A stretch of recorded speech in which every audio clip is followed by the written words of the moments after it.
Fair enough. I'll let you off just this once, City. Beautiful conditions here at Hampton Downs as we get ready for the Central Muscle Cars here at Hampton Downs. And remember, we're on the 4-kilometre course, and that is going to change everything.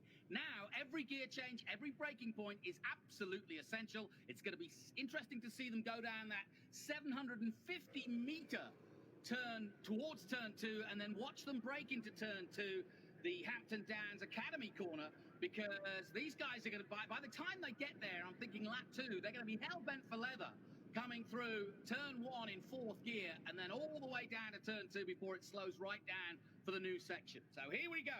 On your left-hand side is Angus Fogg. Somebody creeping in the midfield there just into position, and I think he's forgotten where he's supposed to be. Now he's found himself now. Over 30 cars involved, and muscle cars just grows and grows and grows in this country, and I love to see them. And what a field. It doesn't get much better than that. And everybody looking for a good result here at Hampton Downs. This is the 3rd round of the Central Muscle Cars. They've already raced at Manfield and Pukekohe. And now can Angus Fogg, who didn't start off practice as well as he would like, but came good in qualifying with that pole position of 1:38.709. Slight breeze, ahead wind. But away they go, and everybody jostling for position. Good start from Angus. No real spin from him. I think he's lost a little bit of ground, and he has. Through goes the number 15 of Hugh Gardner into the lead. And everybody was saying how good Hugh was looking earlier, and he's just proved it as they dive down towards, for the first time, the Hampton Downs Academy corner. And everybody now starting to spread out this huge field. But it is the number 15, Hugh Gardner, that leads. Yeah, it wasn't exactly a great start by Angus Fogg, and he's not on the right line now either. He is making a wild mess of the start of his race, and that's going to allow Perkins and probably Midgley to come through too, unless Angus gets the racing craft on and blocks the line, which he does nicely. But yeah, the likes of Andy Knight are there as well, and Dean Hanson, the current series champion, who is not having the best of seasons, Jonathan. But yeah, Angus Fogg did not get the start he wanted. Through the swampy curves there, no question about it. A great start from Hugh Gardner. Poor old Foggy's going to be absolutely spitting right now, because that was, well, he didn't have wheel spin. I said he had a good start, but Gardner just took off. And now Foggy's really having to battle just to stay in the top 3. But everybody cleanly through the first opening corners here as we go and revert back to the old track into the dipper for the first time. Down the hill they come. And then opening out, a little bit of sidestep there by the 81, but gets it all through. Yeah, well, now Hours of preparation for these cars. Go ahead. They've just got to dial in the horsepower now, and they've got to be so careful, because you can wheel spin these things in 3rd gear coming out of the corners, and you've got to be smart about it. You've got to feather, you've got to have some finesse, while at the same time try and grab everything from the 700 to 900 horsepower out of these muscle machines. So it's quite a racecraft, Jonathan, to get these things around here efficiently. Yeah, and in terms of preparation, I mean, I watch these guys, they battle with these cars. I mean, how much work do they have to put in? I mean, there's only so much you can do, but they seem to be kind of tenderly loving these cars way before the race is even close. Yeah, you're right. I mean, the problem you've got with this is, at the end of the day, the Central Muscle Cars are just a club.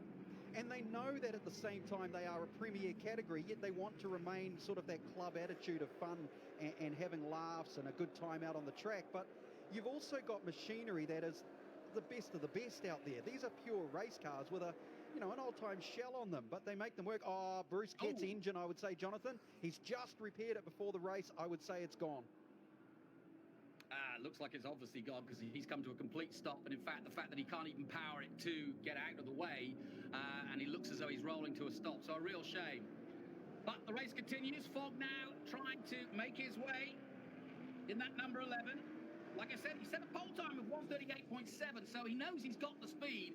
And if I've watched Fogg in previous races, what he likes to do is not this, as he dives into the dipper. What I mean by that is he likes to get out in front and get clear air and get away from everybody. This is not how he planned his race at all, and he's struggling at the moment. Yeah, he really is. There has to be a car issue, because he is now being swamped by virtually every other Group 1 competitor, and all he's got to do now is just keep circulating, get those points. And we've actually got Ian Pledger beside us as well. And Ian, jump in here, mate, because that's going to hurt Angus Fogg's championship, isn't it? And you're all over those points.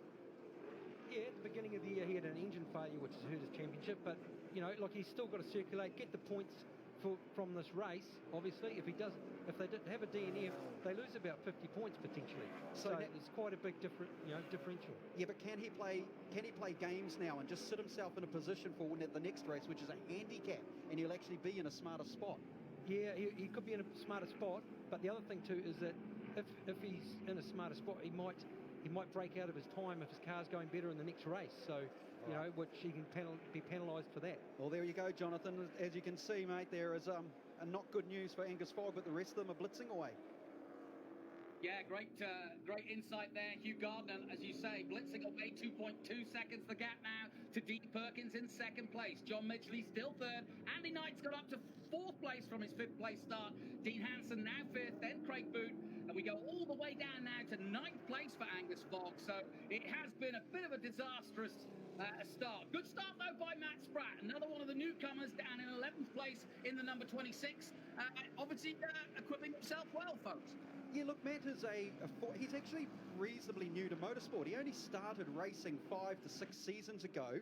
He joined the V8 Ute category as his first thing ever, and then within a couple of seasons he becomes the champion of the V8 Ute series. So now he's moved into, with that beautiful, stunning Tirana, he's moved into the Central Muscle Cars.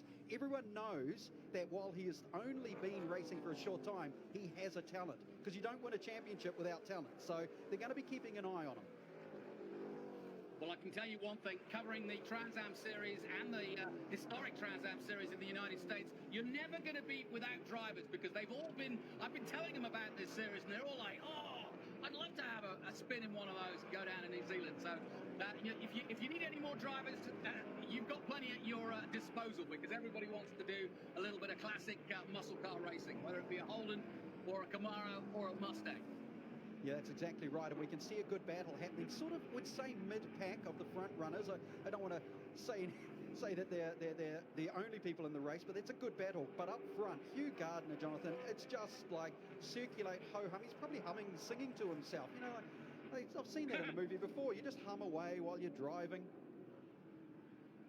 We've just had another accident, and here it is. And Peter Ward, who, of course, was the reason for the red flag in the first practice.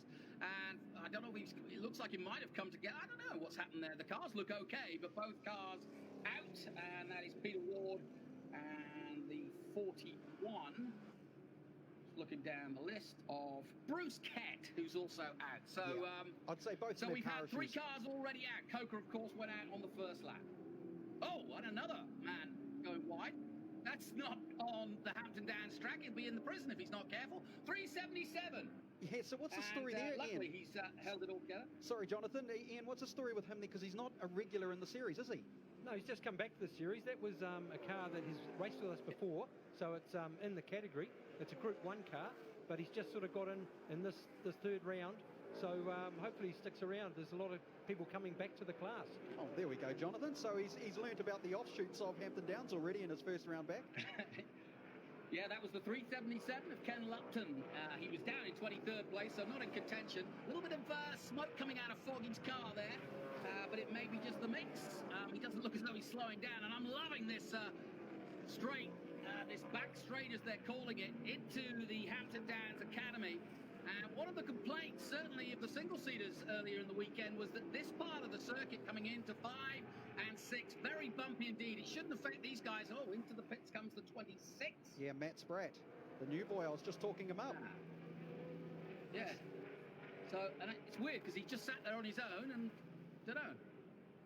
He's under power. I can hear the car. Yeah, well, it is a brand new car for him. And I know yesterday he was just bedding in brakes and getting used to it. So maybe he's a little bit uncomfortable with something in the car, and his crew will get all over that there. His crew is absolutely sensational in their work ethic. So they'll be all over it very, very quickly. But, you know, in this race main, Angus Fogg is just trying to hold on to points because Dean Hansen, Craig Boot, Shane Holland is doing it. Oh, there goes Angus. So he got a pass, and that'll make him slightly happy, Jonathan. Yeah, I got to say, nice pass at the dipper. Somebody else is smoking heavily there just at the back, and I don't mean cigarettes or cigars. He's got some exhaust smoke coming out of the back of that car. There's Fogg right in the mix of it all.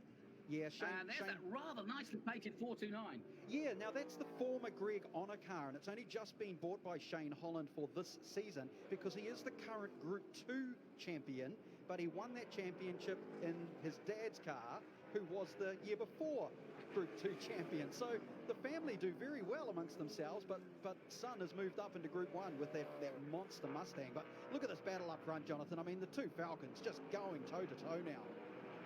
I know, really good stuff, and I think now this 4-kilometre circuit is actually giving them a chance to stretch their legs a little bit. I think they're enjoying the international circuit. Tony Quinn doing a really good job, and we've all been itching to see this course in its full glory, and now we're finally getting it. And I actually think it suits the muscle cars perfectly because there's a real chance to have a few more overtakes. If you remember the shorter course at Hampton, you really did maybe have 1 or 2 chances to overtake, and if you didn't make those, then you were basically stuck and waiting for a move into turn 2 at the tight right-hander. But now it opens up a little bit, and you've got more opportunities to really go for it. And this is a great battle between these two. Yeah, wheel to wheel, showing a wheel now and again, heading towards the dipper again. Yeah, I think John's slightly quicker. He's the following car, number 19, the blue one. I think Mr. Midgley is slightly faster than the multiple 5-time champion Dean Perkins, who knows how to race. But that red Falcon of his is not doing what he wants. Now look at Midgley. He's all over the track. Now he's playing games. He is playing catchy games with Dean Perkins, making him look around in the mirrors, decide which line to take. This is great racing from John Midgley. Yeah, and this is the battle for second and third, and we've had somebody spinning. There it is. And Andrew it's Porter. number 3.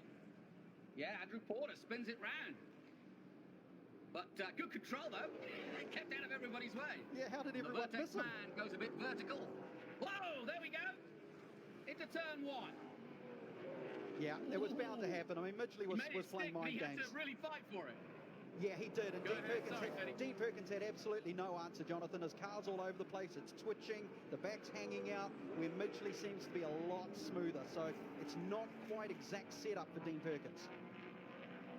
Now, if you're Dean Perkins and you know this layout now, well, we're all getting used to it, but where can you maybe attack back? Do you wait now until the dipper, or do you maybe look to the final motel sweeper before you go up the top?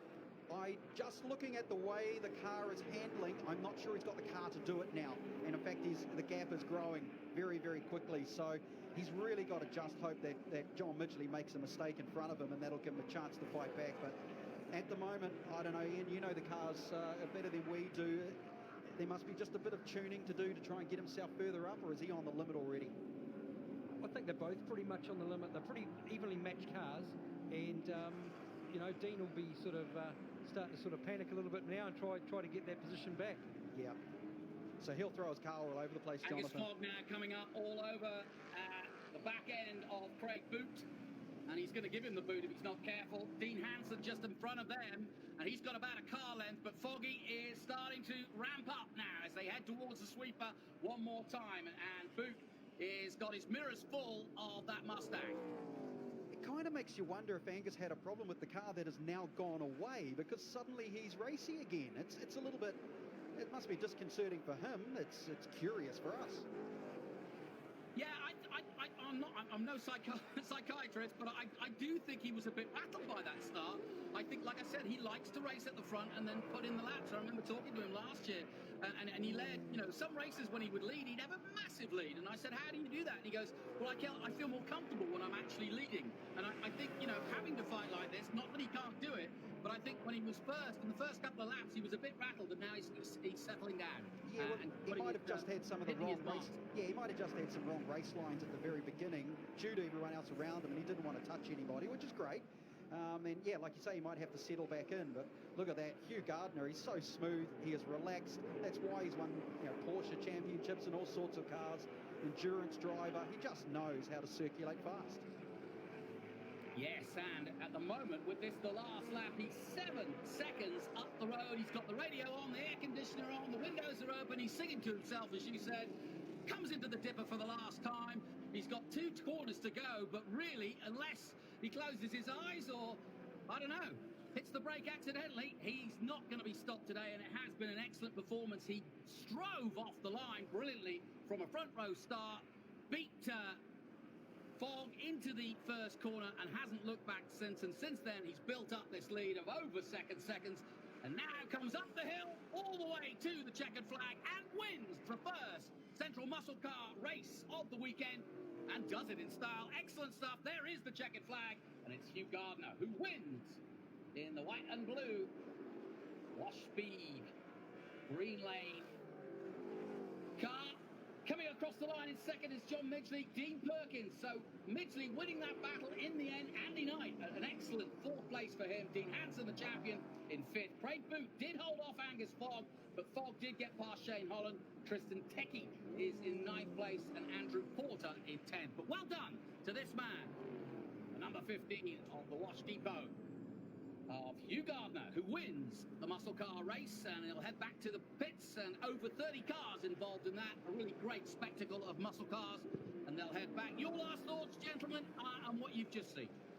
Well, look, it was obviously a clear-cut case of class for Hugh Gardner. He just launched away and no one had an answer. I'm a little worried for Angus Fogg. He'll sort himself out. I mean, finishing down in 7th is not where he needs to be when you start on pole. Midgley and Perkins, they're going to be in that front top 5 for the rest of the weekend, so they'll just be having their own battles. But Hugh Gardner and John Midgley, they are stealing valuable points in this championship.